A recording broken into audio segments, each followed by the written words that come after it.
Bonjour, dans cette vidéo on va s'intéresser à la redirection de port ou d'adresse, c'est-à-dire en anglais NATPAT. Donc ici ça sera la redirection d'adresse davantage, mais c'est le même principe pour les ports. Alors voilà, on reprend le schéma du réseau précédent, c'est-à-dire qu'on a une partie adresse réseau local ici en adresse privée, mais surtout ce qui nous intéresse ici c'est cet aspect DMZ avec un serveur web, mais situé en adresse privée. Et on voudrait faire en sorte qu'il reste en adresse privée pour une question de sécurité, et donc on va beaucoup toucher ce routeur qui va nous permettre d'avoir avec son adresse publique en réalité accès à ce serveur web au moyen on va dire de la redirection. Voilà.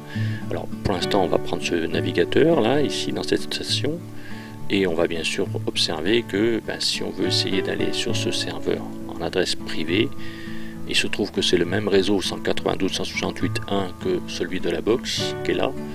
Donc il se trouve qu'en plus l'adresse qui est là est déjà présente dans cette partie-là de la box. Et donc ici, si on lance le navigateur, évidemment, on va tomber sur cette carte-là qui ne répond pas, et non pas celle-ci, qui est inaccessible. Voilà, donc là c'est la première des choses. Donc première des choses, il va falloir sortir de cette box et attaquer plutôt cette carte publique, cette adresse publique-là.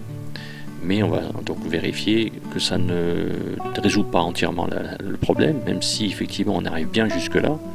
Cette fois-ci ça ne répond pas plus, parce que là, derrière cette carte là, il y a le routeur qui n'a pas de serveur web, et on ne veut pas laisser le serveur web si près sur cet endroit là, qui est quand même un endroit carrefour un peu stratégique. Donc il joue un peu le rôle de protection, ce routeur avec le champ pare-feu, et on préfère mettre les serveurs web, les serveurs SQL derrière, dans une zone en adresse privée. Alors voilà comment ça va se passer. On va prendre notre routeur ici, on va prendre le paramétrage et on va paramétrer la passerelle qui d'habitude est juste activée pour permettre des transferts d'adresse, des redirections, pas des redirections, des substitutions d'adresse temporaires. Par exemple, quand on vient ici d'une adresse privée, on passe par cette passerelle qui substitue temporairement l'adresse privée par son adresse publique, etc. Ce mécanisme est temporaire. Ici on voudrait le rendre permanent, c'est-à-dire qu'ici on voudrait faire en sorte que quand on arrive sur cette carte là, automatiquement on aille plus loin et on aille rediriger de manière définitive le paquet vers cette adresse là. Donc voilà comment ça va se faire. On va rendre cette redirection permanente. Ici on va indiquer l'adresse privée qui est là, on va indiquer le port 80 puisqu'on est dans un serveur web. L'adresse publique à l'origine c'est celle-ci, on va marquer le port public 80 aussi, puisqu'on attaque sur ce port là avec un port 80, tout simplement parce que c'est le navigateur qui va sur ce port là et qui cherche un serveur web aussi. Donc voilà, on ajoute ce paramétrage, donc cette redirection permanente, et on ferme, ça suffit. Et à partir de là, on va observer que si on vient ici par le navigateur et qu'on vient chercher cette carte publique, pour le navigateur c'est cette machine qui est censée avoir le serveur web. En réalité le transfert va se faire jusqu'à cette machine là. Voilà, la réponse va se faire, et la réponse malheureusement va poser un petit problème. Le pare-feu, on est sur une machine sécurisée avec un pare-feu, et donc le pare-feu empêche que la réponse se fasse. Mais là on va dire que ce n'est plus le problème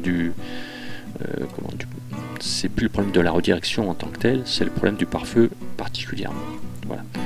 Donc on va définir le pare-feu ici pour permettre le passage du paquet du retour. Donc le paquet du retour, son origine c'est celle-là, et sa destination, on va dire que c'est celle-ci. Voilà, on va essayer comme ça. On va ajouter le protocole et on y va. On relance notre navigateur sur la même adresse.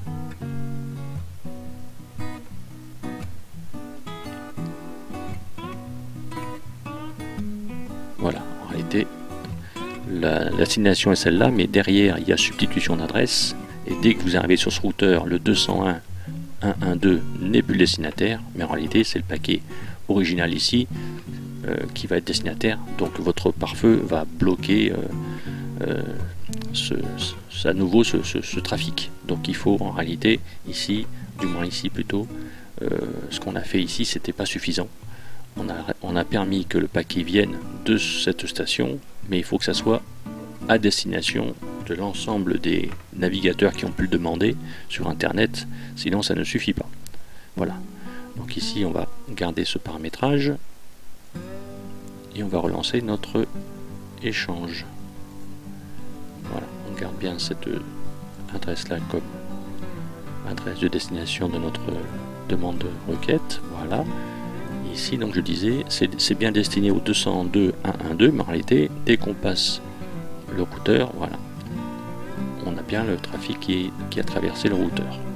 Voilà, après c'est la même chose, on a des pages web qui traversent et à partir de là c'est la même chose.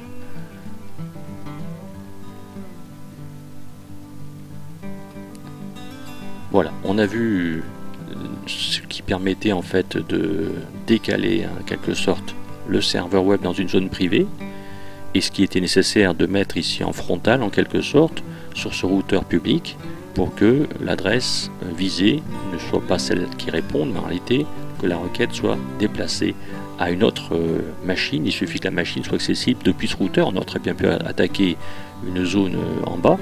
Donc vous voyez que le réglage de ce routeur pare-feu est primordial pour assurer la sécurité de la zone locale, puisque avec une redirection on rend accessible une machine, bien qu'étant en adresse privée, elle devient accessible depuis l'extérieur. C'est donc particulièrement dangereux.